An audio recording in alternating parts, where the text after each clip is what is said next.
Sellest 160-aastasest märgutulest on saanud kindel ja püsiv sümbol. Läksin mäe otsa, vaatasin kaugele, nägin seal Kalvi ja Mahuranda, seal on mu vanavanemate kodud. Sealt üritasin mina välja saada merele ja see oli ka ainus õige otsus.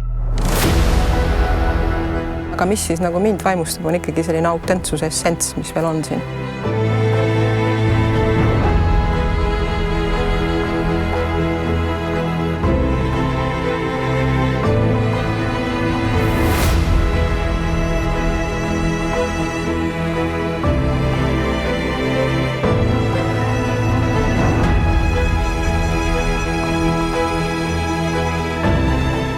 Kui nende meestel võtta see mere peal käimise võimaluse, siis ma olen enam kui kindel, et need mehed surad lihtsalt päeva pealt maha. Et inimesed on harjunud selle merega koos elama.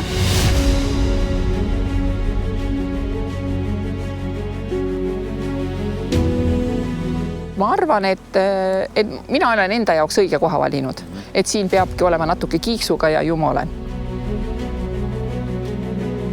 Väljume mõne hetke pärast ja ülesõits Viibi sadamasse kestab orienteeruvalt 45 minutit.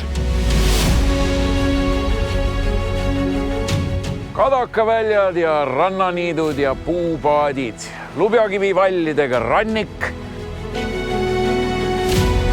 Siin on kodu, et olen kokku kasvanud selle kohaga ja kui oled siin nii palju möllanud lapsena, et kuidagi nagu valus oleks ära minna.